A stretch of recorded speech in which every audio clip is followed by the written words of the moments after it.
Mom left me and went to new family, and I stayed in her past, she said. Years later, she came back to ask for money for her new daughter's education. I calmly said it and expelled. When I was 16, my mother sat me down one night and gave me a speech that shattered my life. I can't live like this anymore, she said. You're old enough to take care of yourself now. You'll be fine, but I have to move on. She told me that I was part of her past. Just like that. She didn't sugarcoat it or try to make it sound better. I was her past, and her future was with the man she'd been secretly seeing, a man with 4 children of his own. She didn't even apologize. Instead, she explained, almost matter-of-factly, that I couldn't stay in our house because she planned to sell it soon. She packed her bags and left within a week. There was no big scene, no dramatic tears, just a quiet, hollow departure. I watched her walk away, carrying a suitcase and my sense of stability with her. It wasn't like I could call my father. He had left us years before, and by then he was a ghost to me. My mother had always been the parent I counted on, the one who said she would never leave. And now she was gone. I stayed with my aunt for a while, but she wasn't able to keep me for long. After that, I bounced around, sometimes staying with friends, sometimes renting tiny, rundown rooms when I could afford it. I got an after-school job at a diner, then finally started working full-time when graduation came and went. College wasn't an option, but I found ways to learn and grow anyway. I took online courses when I could, saved every penny, and worked my way up at the company I joined when I turned 19. Meanwhile, my mother seemed to be thriving in her new life. She never reached out to me, but every once in a while I'd see photos she posted on Facebook. Smiling family portraits with her new husband and his kids. Christmas mornings, beach vacations, birthdays. She looked so happy. And I hated that I knew that because I couldn't stop looking. Years went by and I built a life for myself. By the time I was 24, I was living in another state, renting a small but cozy house, and doing well enough financially to feel stable for the first time in years. Then one day, my aunt called me out of the blue. She wants to talk to you, my aunt said. Who? I asked, even though I already knew. Your mother. Apparently, things had fallen apart for her. Her husband had left her, and his children wanted nothing to do with her now that he was gone. She was living alone, struggling financially, and had somehow tracked me down. A week later she showed up at my door. I almost didn't open it, but curiosity got the better of me. She looked older, thinner, and fragile. She burst into tears as soon as she saw me and apologized for not reaching out sooner. She said she was desperate. She needed help. Specifically, she needed money for my half-sister's tuition. A half-sister I didn't even know existed. I let her talk, but I couldn't hide the anger that had been simmering inside me for years. I reminded her how she had abandoned me, how she had told me I was her past. She didn't deny it. She just kept crying and begging, saying she had nowhere else to turn. For a moment I felt sorry for her. Against my better judgment, I asked her for some time to think and told her I'd call her later. Then I called my aunt to vent. After a long talk, I made my decision. When I called my mother back, I told her no. I couldn't help her, not after everything. I hung up the phone before she could argue. It wasn't just the money. It was about drawing a line in the sand, refusing to be manipulated by her guilt after all she'd done or hadn't done for me. That was the last time I saw her. Part of me wondered if she ever truly regretted what she had done, but I didn't stick around to find out. It was time for me to move on for real this time.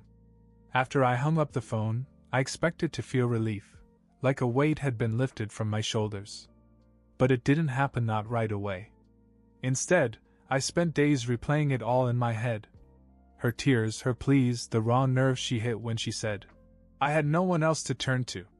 It was infuriating because part of me still wanted her approval. That's what decades of being a child will do to you, I guess. Even after all the damage she had done, I still felt guilty. Like I was somehow wrong for rejecting her. But then I thought about the nights I spent crying in any borrowed bed I could find, wondering if I mattered to anyone. The times I scraped together coins for food while she went off to build her perfect family. And the photos, those damn photos she kept posting, as if she hadn't left a whole other life behind. It helped me stay grounded. She texted me a few times after the call. The texts alternated between more pleading and the occasional guilt trip. "You're my daughter. Doesn't that mean something?" she wrote in one. I didn't respond. A few weeks went by, and just when I thought she'd given up, my aunt called again.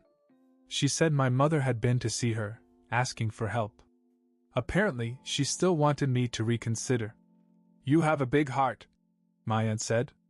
"That's why she thinks she can get through to you." That hit a nerve. I felt manipulated all over again, but it also made me wonder, was I being heartless? Was I letting my anger blind me to someone in real need? Against my better judgment, I decided to meet with her one last time. I told her to come to me, and when she did, I could tell she'd been crying. Her face was puffy, her makeup smudged. She started to speak, but I stopped her. "I need to say this first," I told her. And I let it all out. The years of resentment, the abandonment, the bitterness I felt every time I saw those Facebook posts. I told her how her leaving had forced me to grow up too fast, how it had broken something in me that I'd spent years trying to fix. She just sat there and listened, tears streaming down her face. When I finally stopped, she whispered, "I don't know what to say. I'm sorry." For a moment I almost believed her. But then she added, "I had no choice. You don't understand how hard this was for me." Then I realized she still didn't get it. To her, I would always be the footnote in her story, the one she left behind because she didn't have a choice. "I'm sorry you're struggling," I said, my voice steady. "But I can't help you. Not after everything." She started to cry again, but this time I didn't feel the need to comfort her. I opened the door and motioned for her to leave. That was the last time I saw her face to face. But here's the kicker. A few months later, I got an email from my half-sister. She'd found me online and wanted to get in touch. At first I ignored it, thinking it was just another way for my mother to get in touch with me. But the messages kept coming, and eventually curiosity got the better of me. I replied. Her name was Ellie, and she was 18. She told me she'd grown up hearing about me, but it was always vague. "Mom said you were doing great," she wrote. "But I could tell there was more to the story." We began to chat, cautiously at first. She was surprisingly open about her family life, and it turned out that things weren't as perfect as the photos made them seem. Her stepfather was controlling, and my mother had struggled to keep the peace. Ellie said she'd always felt like she was walking on eggshells, trying not to upset anyone. It didn't justify what my mother had done, but it gave me a new perspective. Maybe she wasn't the villain I'd made her out to be, just a deeply flawed person who made terrible choices. Ellie and I finally met. She reminded me of myself at that age, tough, determined, but carrying a lot of pain she didn't know what to do with.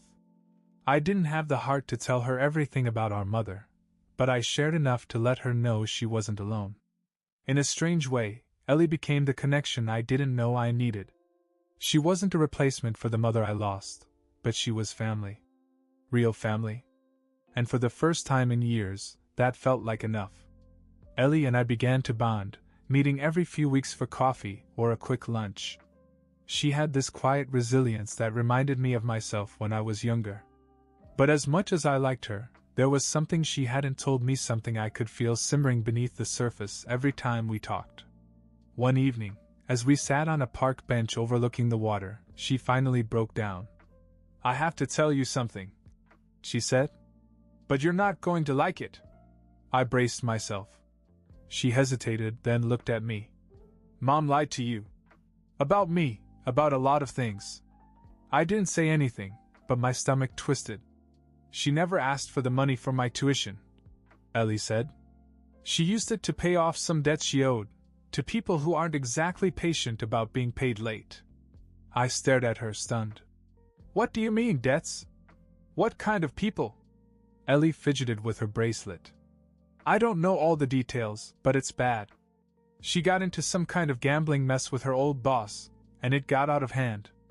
The money you gave her? It barely made a dent. And now they're coming after her. A cold realization washed over me. My mother's tears, her desperation. It wasn't about helping Ellie. It had never been about Ellie. It was about saving her own skin. Ellie continued, her voice barely above a whisper. I think she thought if she could guilt you into giving more, she could fix it. But when you said no, it got worse. I should have been angry. Instead, I just felt tired. This was just another chapter in the same story, my mother's endless ability to make everything about her. What does she want me to do? I asked, more to myself than to Ellie. I don't know, Ellie said. But she's scared. And honestly, so am I. I looked at her, really looked at her, and saw the fear in her eyes. It wasn't her fault. She hadn't asked to be caught in the crossfire of my mother's decisions, just like I hadn't all those years ago. Does she know you told me that? I asked. Ellie shook her head. She'd kill me if she found out. I sat there in silence, torn between wanting to run away from the chaos and feeling like I owed Ellie something, some kind of protection, even if I couldn't offer it to my mother. Okay, I said finally. If things get worse, call me. No matter what. Ellie nodded, but I could see the doubt in her eyes. I didn't tell her what I was really thinking, that this wasn't over, not by a long shot. And the next time my mother came knocking, I wasn't sure I'd be able to keep the door shut. Things got more complicated over the next few weeks. My mother started calling me again, leaving voicemails filled with apologies followed by pleas for help. I didn't answer, but Ellie kept me informed. She's been getting visits from people, Ellie said over the phone one night. Men in suits, guys who don't look like they're here to talk about payment plans. In spite of myself, I felt a pang of concern. As much as I wanted to stay out of it, something about the whole situation gnawed at me. If these people were dangerous, what would they do to my mother or to Ellie, for that matter? I finally agreed to meet my mother, but this time I insisted it be in a neutral, public place. A coffee shop downtown. When she walked in, she looked worse than the last time I saw her, frazzled, pale, and nervous. She launched into a story about how things had gotten out of control, how she'd made mistakes, how she just needed another chance to make things right.